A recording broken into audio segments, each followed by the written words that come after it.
کیا ہے؟ اگر بیٹا گانا گائے اور کہہ دے کہ اللہ اس کا گناہ میرے باپ کے نامہ اعمال میں ڈال دے، اللہ بیٹے کا گناہ باپ کے نامہ اعمال میں نہیں ڈالتا۔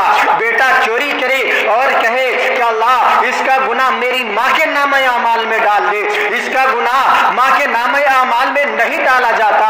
اگر گناہ کیا تو مرنے والے کے نامہ اعمال میں نہیں ڈالتا، لیکن اگر نیکی کیا تو مرنے والے کے نامہ اعمال میں ڈال دیا جاتا ہے۔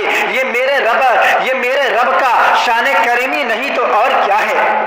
دوستو، اگر اللہ رب العزت شیطان کی طرح قیامت تک عمر عطا کر دیتے تو نتیجہ کیا نکلتا؟ اگر قیامت کو موت آتی تو تیرے نامہ اعمال میں گناہ بھی ہوتا، تیرے نامہ اعمال میں نیکیاں بھی ہوتی۔